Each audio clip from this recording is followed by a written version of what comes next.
everybody, welcome back to my channel. My name is Iris, and today we're going to be talking about Guts by Olivia Rodrigo. Oh, you fancy, huh? Let me see your hands. Wave them at them bitches hating on you with their friends. Girl, you got it. Okay, so I'm going to be talking about Guts by Olivia Rodrigo. And right now, this is like one of my favorite albums, like of all time right now. So I've been listening to this album like on repeat since like November. It is currently January. So yeah, I have some opinions about this, so let's talk about it.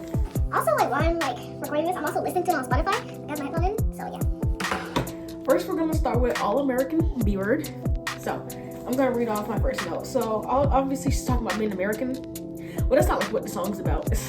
Okay, so like All American B-Word, she's like, there's a lot of references to American culture. So some of them is that she just mentioned the words like movies about senseless cruelty, and I feel like that's a lot of what America is. Like, okay, you're committing all these atrocities, but you're trying to make it make sense. And it's like, there's some movies about it, like Oppenheimer. I didn't see Oppenheimer, this is probably what I'm assuming it's about. She also mentioned a well-oiled machine. Okay, actually, this is interesting. So she said, and I quote, "I am built like a mother and a total machine." So I was looking at other people talk about this album on YouTube today, and I saw one of the comments. They said that she was referencing like the Roe versus Wade being overturned, like, because she was like one of the big criticizers of that being overturned. She's like, okay, I'm built like a mother and a total machine, like I'm just here to produce kids, because I feel like that's what the government is talking about. And something I saw like a while back on TikTok was like that every single person in Congress agreed that Americans are here like to work and like stabilize the economy, and it's like I feel like that also makes sense. So yeah, she referenced that. And then she said Coca-Cola bottles in her hair. And that's obviously like, soda is a big part of American culture. Coca-Cola is founded right here in Atlanta. So it's like, that's big. She also mentioned the Kennedy, like the whole Kennedy family. There's like a lot of conspiracy theories around them. She mentioned them. And then she said forgive and forget. She said forgive and forget. They want us to forgive and forget slavery. I was also gonna mention that she said she's light as a feather, stiff as a board. And I was trying to I wanted to see that was like a big part, like was that like the theme of like a big American movie, but I couldn't find anything that relates it directly to America, so I was gonna leave that out. Also, the whole all-American thing, I feel like she's like the modern day it girl from Disney. I don't think Disney's producing a lot of like it girls anymore. I think other than like Jenna, her, and Ariana Greenblatt, I think the latest it girl was Zendaya, and I don't really know what they're gonna do after this.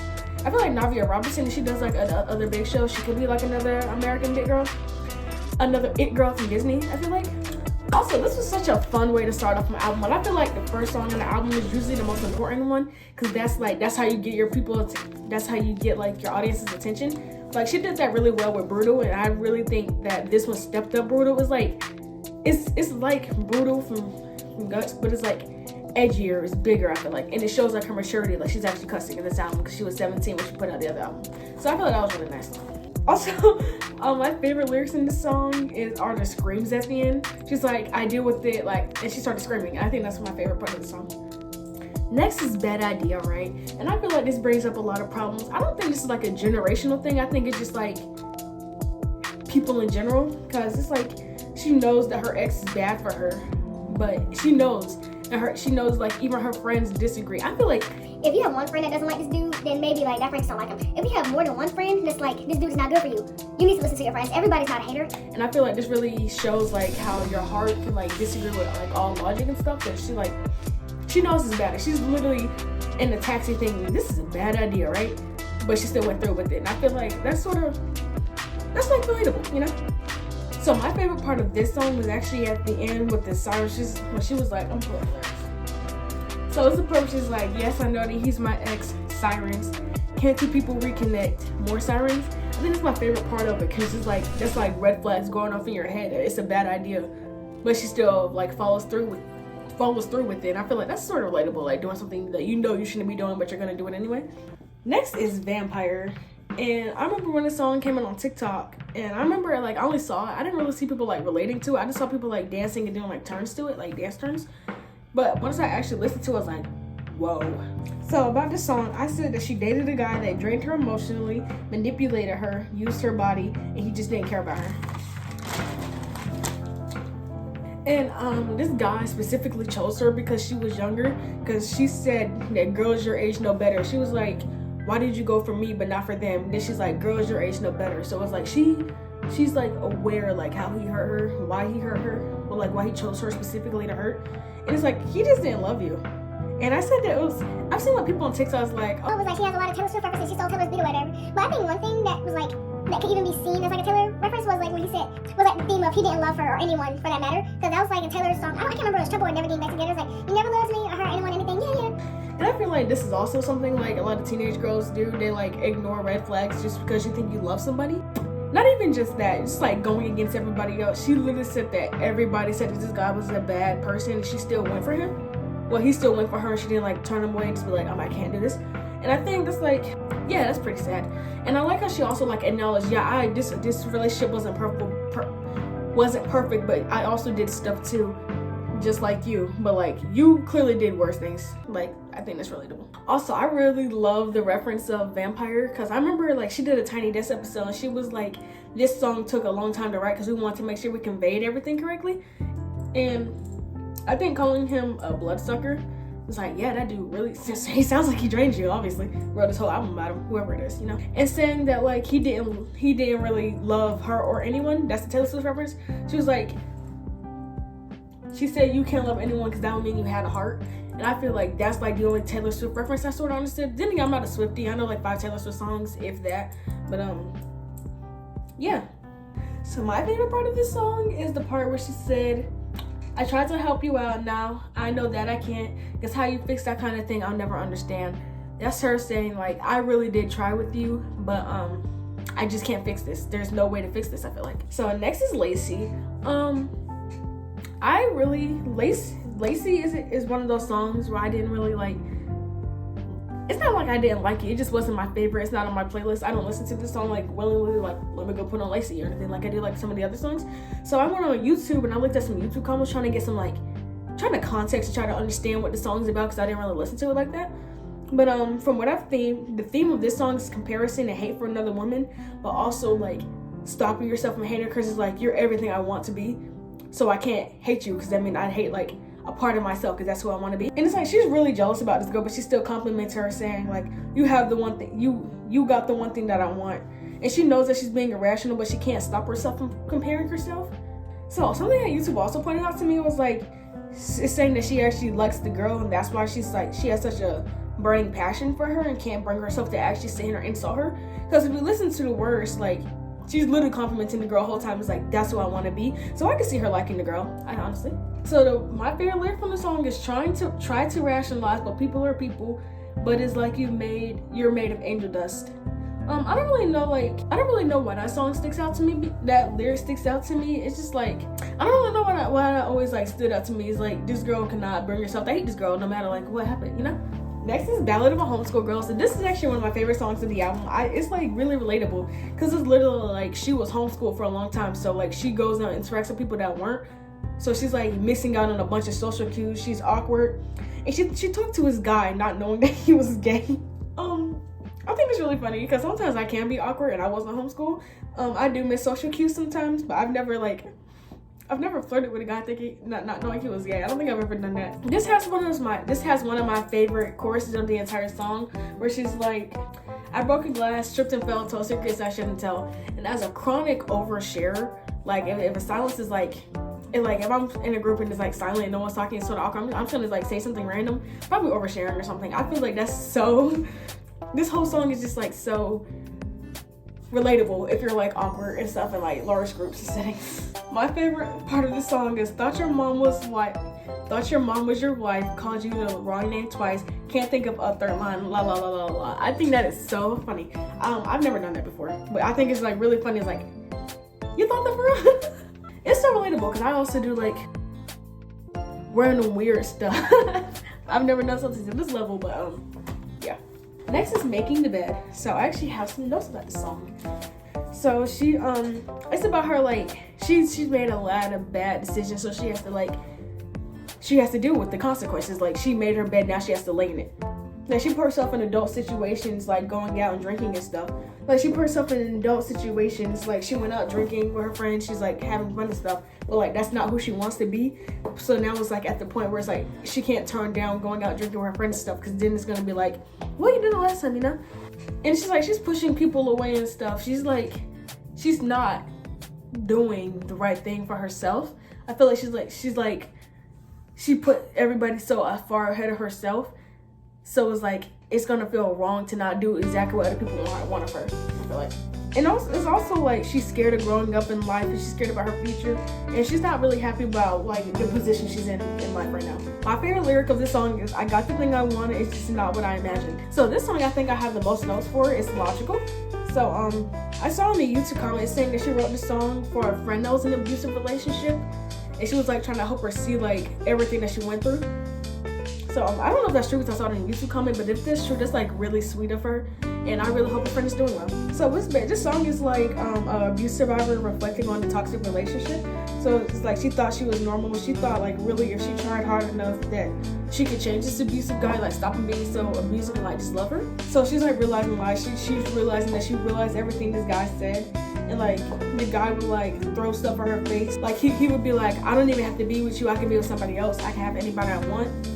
And she was called too sensitive. She was told she couldn't do anything, right? She was like, she's realizing that she can't change him, and realizing how much he like manipulated her and had everything over her. And like at the very end, she blames herself. Let me see what she said. At the end, she's like, I know what could have stopped it all. God, why didn't I stop it all? It's like she's blaming herself, like, why did I let this go on for so long? I feel like. And my favorite lyric of this song is that love is never logical. Like, she knew like how bad this guy was for her, but she couldn't stop herself because she was really in love. I feel like this is such a really song. I'm not really, I like some of her sad songs, but this song is on my playlist. I think I am gonna add it on my playlist actually right now, because now I'm listening to it, and it's just like really sad. I didn't really like. I have a few of her sad songs on my playlist. I didn't have Making the Bed Lacy on my playlist, but I'm at Illogical. I'm listening to this right now and it's like, whoa. So I feel like a big part of, not even just her music, just music in general, is like, you hear it once when you hear it when you don't relate, and then you go through something you do relate with it. And I feel like that's sort of me with Getting Back, because I didn't really listen to the album because I was like, this is gonna be a heartbreak album, and I had a relationship back then. But now I'm not in a relationship, and Getting Back is saying like she doesn't know she wants him back, she wants revenge.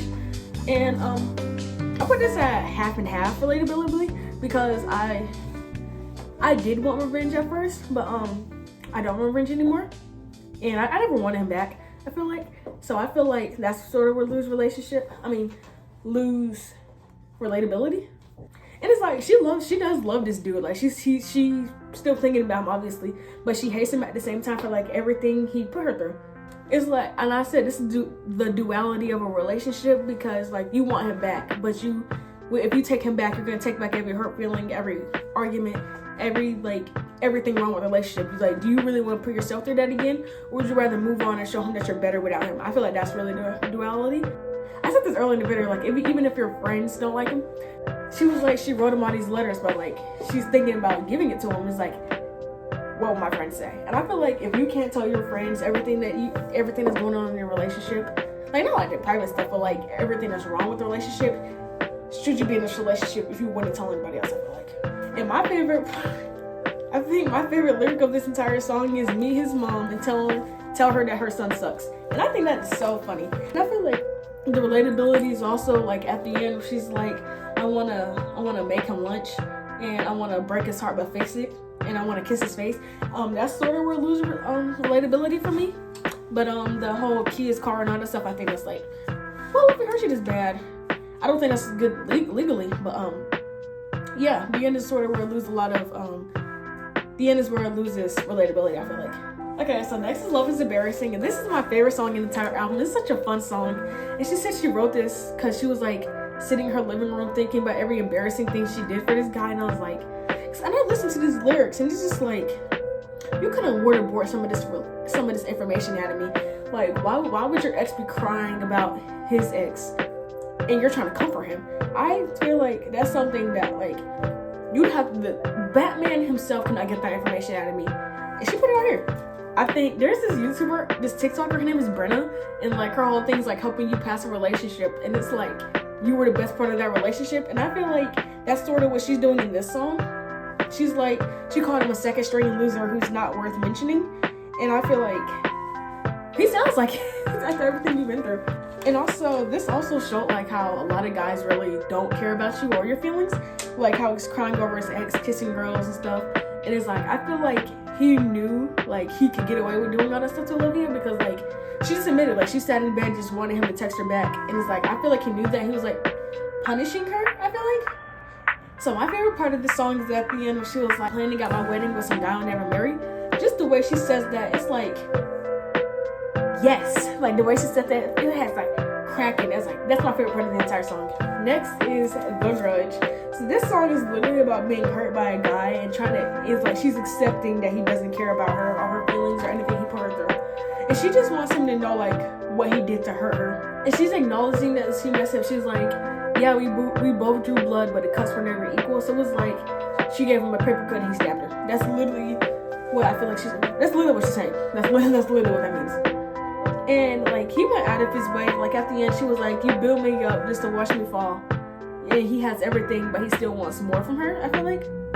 Not that I feel like it's literally what the lyric is, but yeah. And she literally acknowledges that she knows he doesn't care. She was like, "I know you don't care, and I guess that's fine, but you know I can't let it go." Like this girl is hurt, and she wants to forgive him. Like she's literally said that it takes strength to forgive, but I don't feel strong. She wants to forgive him, but she doesn't know like in her heart, like if she forgives him, then what? And my favorite lyric of this is at the end where she was like, "Do you think I deserved it all?" Because like she didn't deserve it all. Like I feel like. Next is actually also one of my favorite songs. It is Pretty Isn't Pretty, and this song is sad. So it's basically saying like she can't conform to the beauty standards that she placed on herself and that like society and the media has placed on her. And she does a lot of things to like change her appearance. She's like trying on makeup. She's not eating. She's saying like she could change her body. She could change her face, but none of it will matter. Because she wouldn't be pretty anyways, because like she's changing her inside. Well, she's changing her outside, but the problem is on her inside about how she feels about herself. And like her insecurity, it's like it's not just in her head, it's literally everywhere. She's like everyone is keeping up with the beauty standards except her. So it's not really like just in her head, it's literally everywhere. And this is really a sad song. I do love this song. So my favorite lyric in this is, "I could try every lipstick in every shade, but I always feel the same because pretty isn't pretty enough anyways." That's my favorite lyric in the song. So the last song is Teenage Dream. So for some reason, I didn't know this song existed until I did this. Because I thought Teenage Dream was on the vinyl version. Like I saw like on TikTok how like her vinyl version has like extra songs that the album doesn't have. And I thought this was one of those songs. But no, it's on Spotify. So I listened to this the first time and I was like filming this out. I had to go on YouTube and look at the comments trying to get like correct understanding of the song. But this song is literally like the fear of growing up, believing behind the familiarity of childhood. And she thinks it's like everybody thinks like your teen years are like the best of your life. So she's like, will anybody even love me when I'm not a teen anymore? And she's like, she like wants to grow up. She's like scared of growing up. But she's also like, she's like scared that she's gonna regret wanting to grow up. You know, when you're younger, you're like, oh, I can't wait to be an adult, I can do anything. And then you become an adult and it comes with all this responsibility. She's scared that she's gonna regret wanting to grow up so much and so bad. And she's like really scared like when you're in teen, you're in your prime or whatever. So she's like, she thinks she exhausted all of her potential like when she's like, this is it, like after she's not a teenager anymore, like that's gonna be it. And my favorite lyric from this song is, "You've got your whole life ahead of you, you're only 19, because I am also 19. I'm not really scared of growing up. I'm turning 20 in November, so it's like, oh, I'm gonna be sort of old anyways. And I'm not like scared or anything because my older sister's already like older than 20. So it's like, well, I still see my older sister and she's still doing good. But Olivia, I think she's like an only child, I feel like. So like she doesn't have someone to like look up to like that. But I don't know why that lyric stood up to me, because it's like, I don't know. Okay, so for my overall thoughts, this was a massive improvement since Sour. Like it feels like I'm really happy that she like expanded on the themes of Sour instead of like doing a 180 and like going completely against Sour. I feel like that was a really good idea. Like she expanded on those ideas of being hurt by a guy and like growing up. Also, I said that she had like sad topics covered with happy beats. On this album, I feel like she did that with Bad Idea. That's not really a sad topic. That's more of a serious topic. Like, oh, it's a bad idea, but it's like you have all these fun drums and guitars in the background. But yeah, I love the way that she did all of this. I think this was like a really well executed album. Now I'm gonna rank them. So my number one song, I'm like right here. My number one song is Love Is Embarrassing, then Vampires, then it is The Grudge, then Ballad of a Homeschool Girl, then Get 'Em Back, then All American, then Bad Idea, then Pretty Isn't Pretty, Logical, Making the Bed, Lacey, then Teenage Dream. So yeah, that is me talking about Olivia Rodrigo's Guts. If you like this, or if you have any other albums I should cover, let me know in the comment section down below. Have a good day.